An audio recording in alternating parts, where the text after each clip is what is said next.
Yo, what's good with y'all? On today's video, I got part 3 of how to make a brain rot. Guys, for the love of God, please, please, please, please, you guys need to be patient, okay? Please be patient, because, like, I get it, y'all are enjoying the series, and it makes me happy to see that y'all are enjoying the series, but please, be patient, y'all. Y'all have been spamming the comments and stuff, right? Keep in mind, look at when I'm recording this video, right? I didn't record this, like, a week before it aired, like, and stuff, right? So when y'all keep asking me when the video is gonna drop, I don't know because I haven't recorded it as of yet, like when y'all are asking and stuff. But anyway, so in part 3, I fixed a couple issues and stuff that people brought up. One, bases not being locked for players who joined after. It was pretty much if, like, let's say you lock your base, but then another player joins the game after you already locked it and stuff, it wouldn't be locked for them. I fixed that. I fixed bases still being owned by the player after they leave. When the player leaves, obviously we want to reset the base back to having no owner and destroy all the stuff. Units cannot be bought. The units that walk across the carpet, they cannot be bought, cannot be purchased. They'll walk from the carpet to your to any available platforms. It also checks to ensure that you have an open and available platform, so that you can't have like 10 platforms and then try to buy 11 units and stuff, right? They do generate money and stuff. I made that. I fixed a memory leak issue and stuff and everything, which I probably should be focusing on optimization more in my tutorials, but we'll get to that. But anyway, I did fix a memory leak. So this addresses any issues, because I've gotten reports from different people saying that they had issues where, like, for some reason the NPCs would be walking on the carpet and, like, they would just randomly stop or freeze, or like their movements would do unexpected things. Pretty much it just didn't work the way it was supposed to and stuff, right? Now, if you just did it wrong and you had errors and stuff, this doesn't apply to you. But for, like, if you did it right and, like, the NPCs were, like, stopping or freezing or whatever just randomly and stuff, like it was working for 1 second and then stopped the next, this should fix that issue and stuff. Because I really, it was like a memory leak issue where I was calling a function to like multiple times and stuff, like, all at once. So this should fix an issue. The fix, I will say, does make their movements, like, they move normally, but they do kind of take like a pause every time they reach a checkpoint. But I don't really think it should bother y'all that much. I'm pretty sure y'all would rather have this than, them moving all weird like. But anyway, let's go ahead and get straight into the video. So like I said, this part 3 focuses on units now being bought, and so you can now purchase units and they can make you money and you can collect said money. Part 4 will probably handle stealing NPCs and stuff. So, like, the introduction to the bat system, so you can, like, hit players, and then the ability to steal NPCs. Okay, so for the first thing, we're gonna create some things before we get into the actual scripting. So you're gonna want to open up your workspace. You're gonna want to do this for every single base you have, right? So you're gonna open up your base, right? You're gonna want to open up the platforms you have, right? And then, oh, I didn't delete those. Oh, well, that's great. Well, regardless, so pretty much what you're gonna want is you're gonna want to go into every single platform. You're gonna want to insert a string value called current unit, right? Current unit, and then you're going to set this value to none, similar to how we do the owner value, like literally just like the owner value, right? So this is how we'll know if a unit is currently being or if a platform currently is currently storing a unit and stuff, right? So you can just copy this and paste this into every single platform. Now make sure you're pasting this into the platform model, not the platform part, the platform model, right? So make sure you do that for every single platform model inside of every single base you have, right? Because I can already see people forgetting to do that. So once you do that, we're done. We're done there. Then we're gonna go to our NPC folder. You're gonna open up all your rigs and stuff. I already have mine open, but yeah, so you're just gonna open up all your rigs, right? Um, and then I'm gonna insert. First, I'm gonna insert a string value, right? The string value is gonna be called status and stuff, right? By default, you want to set this to inactive. We're going to keep track of the NPC status and stuff, so pretty much, like, we're going to set their status to active when they are standing on a platform so that they can generate money. And the way we're going to keep track of how much money the NPC has generated, we're going to insert a number value into the rig. And you're simply just going to you're going to name this money, and then you can just leave the value set to 0, right? Then you're going to select the money and status value, so just hold the control key behind while you left click, or select them individually, and then you can just copy, right? And then you're just going to paste that into all of your rigs, right? So boom, you can just paste into all of your rigs. Paste into. Very simple, right? So boom, we're done with that, right? We've inserted those values into our rigs, and then we're good to go. And then Last thing, actually, one more thing to do. Actually, you're gonna need to insert a proximity prompt into each rig. This is so that you can collect, so that players can actually, like try to purchase the NPCs. So you're gonna find the humanoid root part or the torso, whichever one works for y'all. Insert a proximity prompt. Oh, great, I already have my other one here. You're just gonna insert a proximity prompt, right? Very important. Make sure you disable requires line of sight. You will not be able to access this if you it won't work properly if you have this property enabled. And then you can set the hold duration to whatever you want. I'm just gonna set it to 0.5, and then I'll just change the text to claim, or I guess buy. Right, then I'm just gonna copy this, right? Remember, you're putting this inside of the humanoid root part. Then you're gonna go into all of your other ones, and then you're just gonna right click, paste into, ignore the proximity prompt I already have inside. Again, I forgot to delete some stuff. So then right click, paste into, and then okay, boom, right? And then now we're officially done with the rigs. Now we can get back to what's the name? Now we can get back to the actual scripting and stuff, right? So let's go ahead and let's open up the local script, right? So first, this is going to be the fix for bases not being locked for players to join the game. So when the player joins, it should. I don't think I tested this, but yeah. So y'all can test this. Let me know if it works or not. If not, then I'll just fix the potential fix in the next part. Yeah. So we'll say for I comma v in I pairs, right? We'll say workspace get children enter. We'll say if v find first child owner, so similar to what we did on the server script, and v.owner.value is not equal to none, right? We need to make sure that it's currently owned by somebody. Enter. Then we'll create a variable called base, which will be equal set to v. Then we'll say base wait for child. We'll need to wait for the lock base, right? Then we'll say if base.lock base.is locked value is set to false. Enter. Pretty much if the base is pretty much says if the base is not locked, then we'll just continue, which means we'll just skip the iteration and we'll just go to the next one and stuff, right? Because that means this base isn't locked, so there's nothing for us to do. But if it's not locked, or sorry, if it is locked, then we will say base.wall_lock.can collide is equal to true. Then you will say base.lock base.is locked dot changed connect function close parentheses enter, right? Then you will say if base dot lock base dot is locked dot value is set to false, which means the base is no longer locked. Then press enter. Then it would simply say base dot wall lock dot can collide is equal to false, and then you'll just return, which pretty much just means it'll just break this function essentially. And then we're done with the local script. We can then move on to the server script, which we're going to do a lot here. So open up the server script. You want to scroll down a little bit here. We're going to create a new variable, a new folder variable. We can really just copy and paste the leader stats folder. So just copy that, press enter, go after the cache value we created, then just paste. Then just rename this to owned units. This folder is going to keep track of all the units the player currently owns. Then we'll just copy, paste, Control C, Control V, and then parent it to the player, just like that. Then when we're done with that, we're going to create a new function after the whole player added function. So we're going to say game.players.player removing connect function in parentheses put PLR, which is short for the player who left the game. Enter, then create a variable for their base, set it equal to nil and stuff. Let's say by some odd chance they didn't have a base, which I don't really see how that could happen. I guess maybe in like an actual game, if like the player joined the game and then instantly left and it didn't have enough time to assign them to a base, maybe. But yeah. So we'll just say actually, let's just stay with some time. Actually, we're gonna go up here. Where is it? I think I want to say like right. Yeah, I want to say like right here. Yeah, we'll do that. So you could just go up here to the beginning of the player added function. Just copy that whole first for loop. Bring it down here. Paste. Just change this to I pairs instead of just pairs. Right. Then you're just gonna do the same thing, owner, and then you're just gonna change this from instead of to none. You're gonna say it's equal to player.name to ensure that they actually own the base.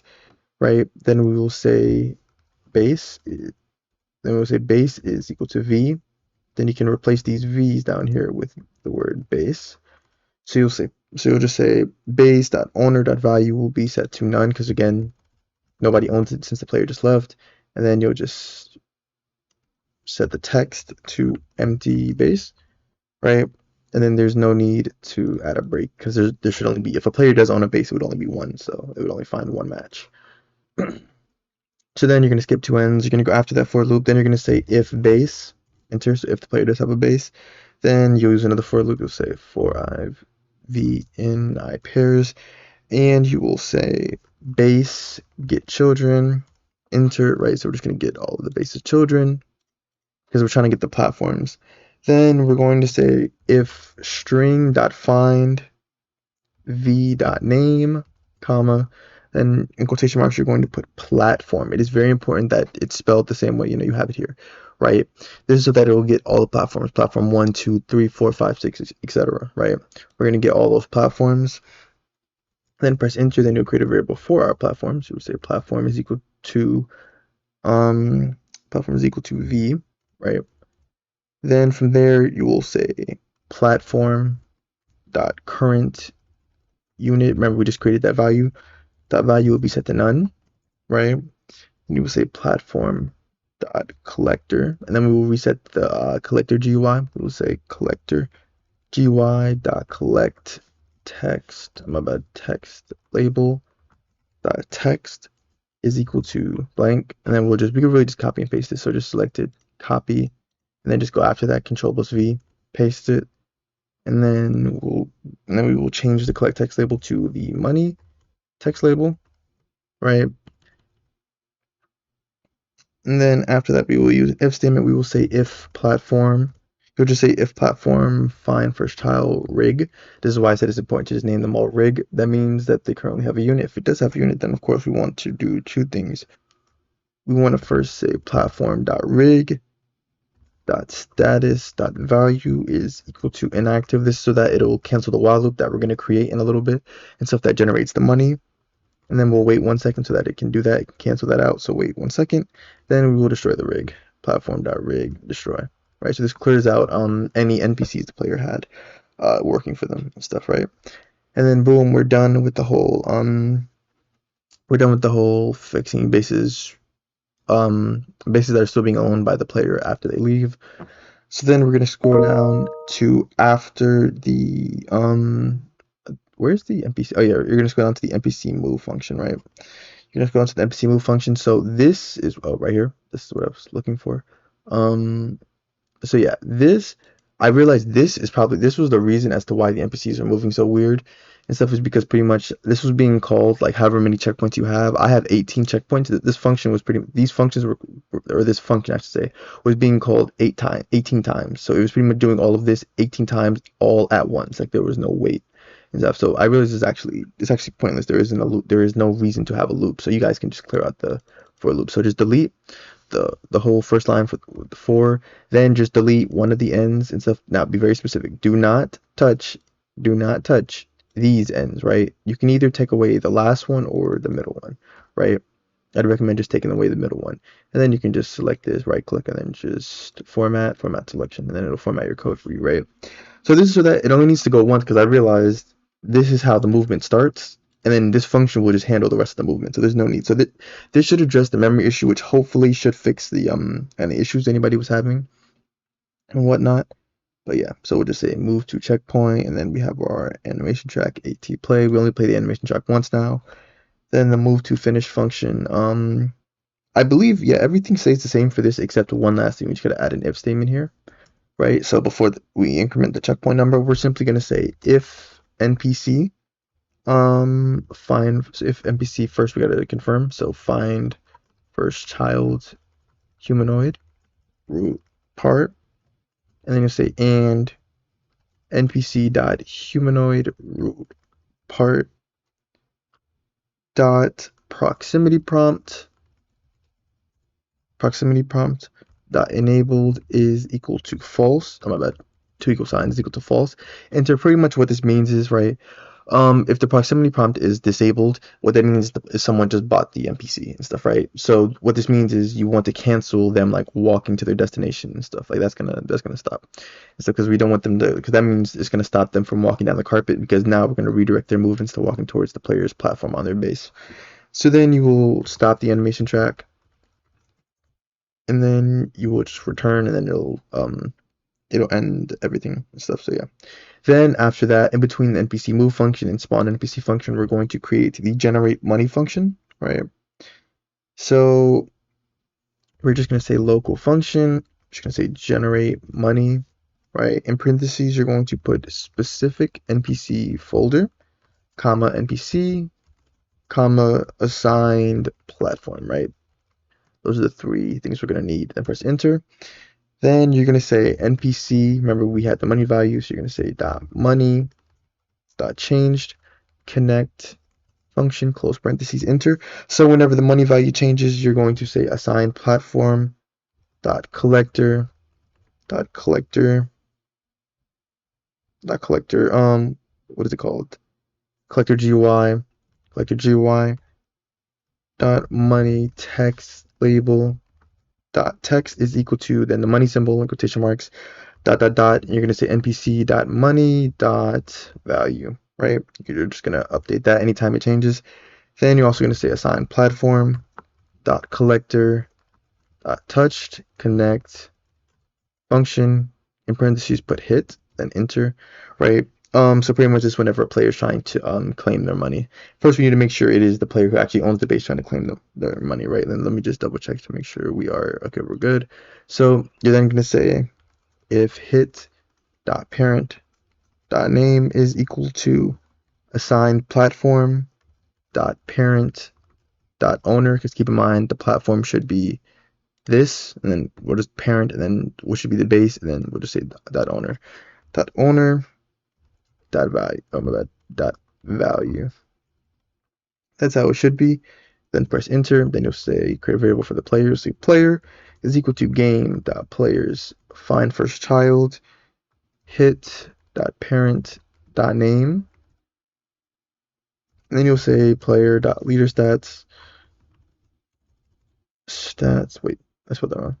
Leader stats dot cash dot values plus equal NPC dot money dot values, however much the NPC currently has, and then just reset the NPC's money. You'll simply say NPC dot money dot value is set to 0, right? Then you'll skip two ends, right?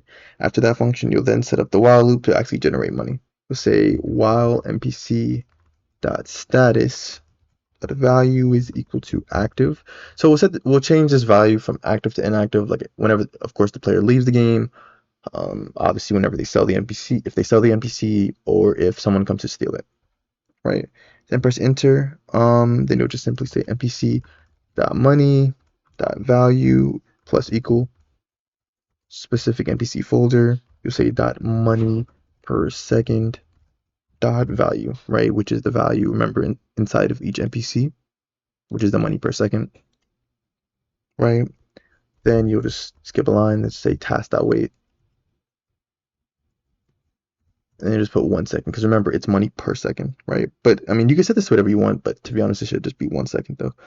Then we're going to adjust the spawn NPC function. I'm probably going to do this differently than how I actually did before making the video. So you're going to go after the pivot to function, or not function, but the pivot to after we set it C frame and before the NPC move function. And then you're going to say, I'm gonna change this definitely. I'm gonna say NPC model dot humanoid root part. Oh my bad. Humanoid root part dot proximity prompt dot triggered connect function in parentheses put PLR, which is for the player who triggered the prompt. Then press enter. And then I'm actually going to create another function because it's better to break this up instead of have this all in one function. So before the spawn NPC function, you're then going to create another function. You're going to call this local function. You can call this I guess by NPC. Yeah, call this by NPC. Then close parentheses enter, right? So from there, you'll call the by NPC, or actually I might just, yeah, I'll just call the by NPC function. Yeah, we'll just say by NPC will attach the player with the NPC model, and I think also the specific NPC folder. May not need it. We'll just leave it like this, and then if I need it, we'll just come back. But yeah, so we'll just trigger this. So we'll just call this function anytime someone tries to buy the NPC. So we will go to the buy NPC function, right? And then we will simply say, go up here into the parentheses. First, you'll put, you'll put player, comma, and then, your NPC, of course. You will say if player dot leader stats, we got to make sure they have enough money first. So if player dot leader stats dot cash dot value is greater than or equal to, yep, see, we do need it. Okay. So put a comma here and then just attach the specific NPC folder and then just go to the top and just right here. You're going to say specific NPC folder. Then just say greater than or equal to specific NPC folder, and then it's just price dot value. Enter. So if they have enough, then we need to check one more thing. We need to make sure they have room for it, as in they have an available platform. Then say create a variable for assigned platform. By default, set this equal to nil. You'll say for I comma v in I pairs, right? You will say what is it called? Workspace get children. Enter.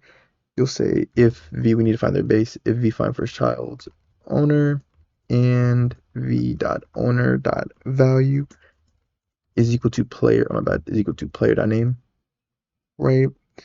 Then from there you will create a variable for base. Base is equal to v, and then you'll just use a second for loop. You'll say for j comma f in pair or in I pairs. My bad. In I pairs, then you'll say base get children. Enter, right? Then this is literally what we did in the first function, by the way. In the player.removing function, you'll say if string.find, you'll say f.name, comma, then just put platform in quotation marks, right? Enter. Then you'll just create a variable for your platform. You'll say platform is equal to f, right? And then we need to make sure that there is currently no units at that platform. You'll say if platform dot current unit dot value is equal to none, which means there is an available platform. Enter. Then you'll say assigned platform is equal to that platform. My bad, is equal to said platform. And then we can just break the function out there, or well, the loop, I should say, since there's no need to look for any, right? So then we're done. As for how many ends we're gonna skip, you just click the arrow right here at the beginning of the for loop. Click the end right here after the whole for loop. Just go after that. So pretty much before the last two ends, and then you're just gonna say if assigned platform is equal to nil, which means it was not able to find any available platforms. Then press enter. Then you just return, right? Because then that means the player has enough money, but they don't. Fortunately, they do not have a platform open, right? Then from there, you will say npc.parent will reparent it to the assigned platform. Then you will say npc.humanoid part dot proximity prompt dot enable will be equal to false because obviously a player just bought it. Then you will say assigned platform dot current unit dot value is equal to npc dot npc name dot value, right? Then after that, you're going to say player dot leader stats dot cache dot value is less than or equal to specific npc folder dot price dot value, right? Then from there, you're going to create a new unit value to put instead of the own units folder. Say local unit is equal to instance.new. This will just simply be a string value for now. I might change this in the future, but for now, we'll just make it a string value. So you'll say unit.name is equal to specific NPC folder.name, and then the value will be the same thing. Unit.value will be specific NPC folder.value. And then, of course, you'll just say unit.parent is equal to player.owned units, the owned units folder. After that, you will then make the NPC move.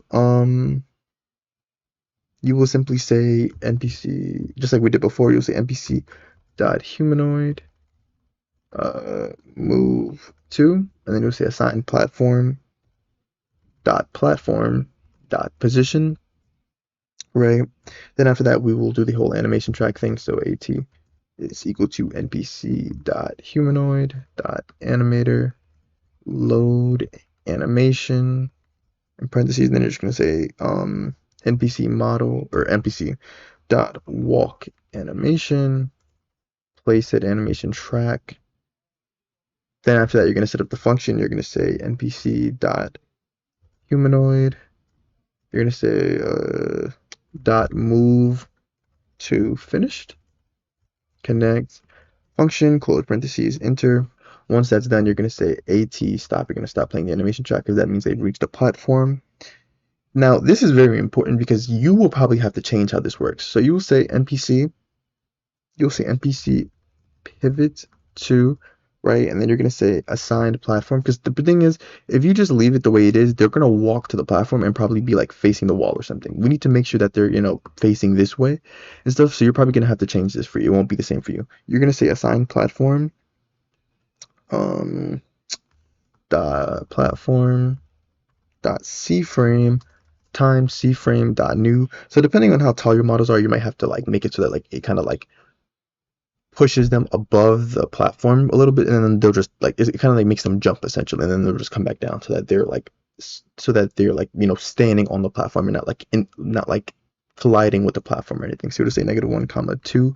You could probably change that to 1 and stuff. You guys can play around with these numbers and stuff. This does not have to match mine, and it probably won't match mine, to be completely honest with y'all. Then time C-frame dot angles. Again, this will definitely not match mine. So for me, I had to do 0, math dot rad, which is short for radians, and then I did 180, 0. So this worked for me. This made it so that the NPCs face face forward, face the right direction. It probably won't be the same for you. So here's the thing. If your NPC, let's say your NPCs are like, I don't know, for some odd reason, they're too far to the left, too far to the right, or they're like in between, they're like stuck in between like they're walking through the platform or something, or like they're just colliding with it, then you need to adjust this. You need to adjust this, like make them like, this is left or right, this Y is up or down, and then Z is forward or backward. So you can adjust that, right? Now, if the problem is they're rotated the wrong direction, if they're facing this way, the wall, or just whatever wrong direction, you need to adjust this. It may not be your Y value. You may have to adjust the X. Now, if you adjust the X, you're going to do math.rad. But just know whatever you adjust, leave the other values to zero. Oh my bad. Leave the other values to 0. So pretty much if you're adjusting X, you would replace this with 0 and then put math.rad, and then in the parentheses you would put whatever your value is, right? So yeah, you would just adjust this value until they're rotated. Like this C-frame.angle, consider this to be rotation. This is how you're rotating the NPC to make sure they're facing the right direction. That aside, I just wanted to explain that because I know people will be confused about that. Then after that, you're going to say assign platform dot collector GUI dot collect. We're going to say collect text label dot text will then be set to collect. So let the player know that they can come collect money. Then you'll say NPC dot status dot value is equal to active, because that means the NPC is now making money. Then you'll throw a task dot delay. Then you'll just wait 1 second, comma function, close parentheses, enter. So we need to wait 1 second. The reason for that is so that what's it called? So that we can anchor the NPC so that they cannot be moved and stuff. Oh, that's another thing. So for the people complaining about players being able to like move the NPCs on the carpet, like being able to like get in their way of them walking, I don't really understand why that bothers you all, because I tested it and stuff. There's no way to stop the NPC from walking. Like even if you get in front of the NPC, it's just going to continue walking and move past you. So even if players were to do that, like they would just continue walking and stuff. Like they're like an immovable force. Like they're not, like you can't stop them from walking forward. So yeah. But anyway, after the 1 second, you're then just going to anchor it. So you're just going to say npc.humanoid root part dot anchored is set to true, so that they can no longer move. Then after that, you're going to call the generate money function, pass over the specific NPC folder, the NPC, and then the assigned platform. And then that should all work accordingly. And with that, we should be done. Okay, yeah, I did this differently because I originally had all of this code. Okay, I originally had all of that code inside of this function right here. I see it a lot better to like break things up into functions and stuff. That's honestly how I should have been doing things. But yeah, okay, let's go ahead and test to make sure this works. Let's go ahead and see. As always, if you guys are interested in any one of my videos, interested in any one of my scripts or models, you can just read the description to find out how to get those. Okay, so obviously I need to give myself some cash. I'm gonna switch to the server side and then give myself some money. And then I'm going to try to buy. So first things first, if I walk up to the rig, you'll notice how we can now buy them. So if I hold E, okay, and we have an issue. Let's see, what is the issue? Specific NPC. Oh, my bad. I'm going to do that. Okay. Value supposed to be okay. My bad, guys. That's supposed to be name. My bad. I accidentally put value. So just make sure you change that on line 190 server script in the buy NPC function. Make sure, yeah, for the unit value. My bad. I was supposed to say name, not that. Okay, so then we'll come back. Hopefully this time everything works so that I don't have to continue giving myself money.